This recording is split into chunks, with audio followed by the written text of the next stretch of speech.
Brazil has secured qualification for the World Cup knockout stage and will be back on the field next Monday.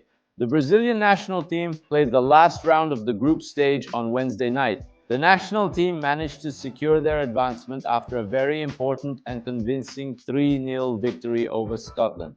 Kayao, let's review how this group stage went for the Brazilian national team. I want to ask you right away, who stands out to you? There's no doubt it's Vinícius Júnior. It was 3 times in the 3 games Brazil played. 3 times what? The best, the superior player of the match. This English is excellent. Well, there's no way not to pick him. There's no way to pick anyone else, right? He's the guy from the Brazilian national team. He's the one who's been deciding games for us, scoring goals, giving assists. And man, every time he gets on the ball, something happens. There are a lot of people talking about Messi, Cristiano Ronaldo, Mbappe, Haaland. Do you think they're forgetting a little about the leading role that Vinicius Jr. can take on? No. Man, I think so, but on the other hand, that's good too, right? It lets him stay relaxed, free, playing the soccer he knows how to play, which is what we expected from him, right? We've been saying this week after week before the World Cup started on the live streams here at Lance, what we expected in that leading role from Vinicius Jr., right? So, man, I think he's giving us his best. We've often discussed how the group stage would be somewhat complicated for the Brazilian team. If we look at it chronologically, Brazil started the group stage stumbling against the Moroccan team with a 1-1 draw. Vinicius Jr. had a great game and was named man of the match, but perhaps the Brazilian team couldn't match his pace that day. Caio, I felt things would get complicated and the game would really stall. By far the team's worst match in this group stage. Something was missing. There was a lack of individual brilliance and even collective teamwork. Now, it's impressive how the team changed completely after that game. Yeah, man, that game was a tense one, right? Individually, many of them also never went back on the field again, right? Igor, Thiago, and Ibaez, who never became starters again for the Brazilian national team, lost their chance, right? Yeah, it was a very tense game, and we saw that too. We were talking about it here on the live. You follow every Brazil game. There's a live stream here on Lance. We were talking about it, man. If Morocco had been the last game of the group stage, wouldn't it have been different? Because today's game against Morocco, Haiti and Morocco, it was 3-2 wins for Morocco. Really tough games. We were talking about it like, how much is Morocco going to thrash Haiti by, right? Then the conversation was completely different. Haiti made things difficult for Morocco. And if we played them now, couldn't we win?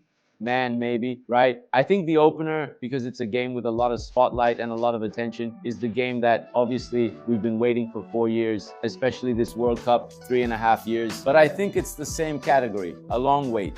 And I think all of that influenced things a lot.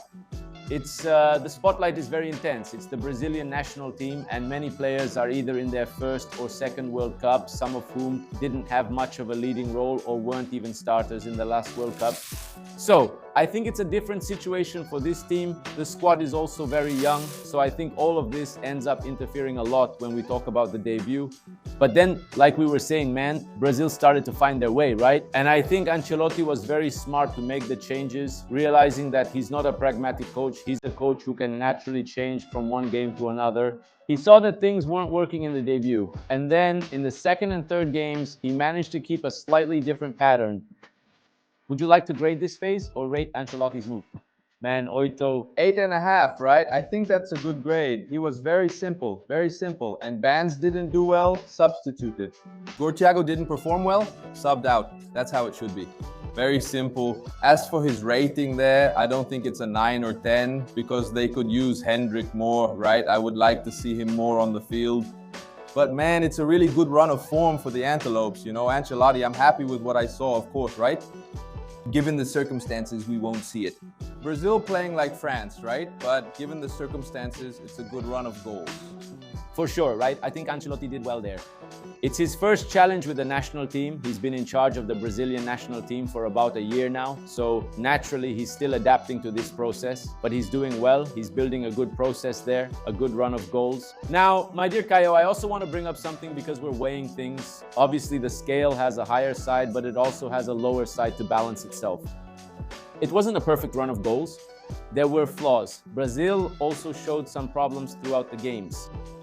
I wanted to ask you, man, what do you think can still change, if there's anything that can change for this knockout stage, since the national team is obviously going to have tougher games, so that it can have a bit more understanding of the challenges that lie ahead? Man, I think it's really important that we don't concede goals like we did today. I think that like our offense, we can see that it's creating chances and managing to convert them into goals. But back there, the defense has to be solid like it was today. We didn't concede any goals. There were a few plays there, some dangerous moments, and Allison had to work once or twice, but I think the defensive line has found itself. It's doing well. I like the defensive line that's been playing well. And I think that's the most important thing, man, because from the midfield forward, I think we can get something out of it. So well aligned, right? Many players who have been coming off the bench are also doing well. They're not letting the pace drop much compared to the starting team. Now, we also had more news, right? It's inevitable to talk about Rafinha because Rafinha played some really bad games even in this World Cup. And maybe in the team's best performance, he wasn't on the field. I don't know if that means anything to anyone. There's a chance he'll return for Brazil's knockout stage. Where do you think he'll fit in, and should he play when he comes back? As a starter, or should Ryan and Luis Enrique get a chance to prove themselves when they play? Man, so I think he's one of those guys who missed his chance. Igor Thiago missed his chance against Morocco. He had his opportunity. He could have scored the goals. Ibanez missed his chance too. He was really poor. And Rafinha had that opportunity, of course. He got injured. We have to mention it. Rafinha got injured. But he missed the opportunity. Ryan played well today. He did well. He didn't score, but he managed to make some good plays. I think Luis Enrique is a very good player too. I think he can play even better, right? So, man, I think Rafinha took a step back in the line for the Brazilian national team.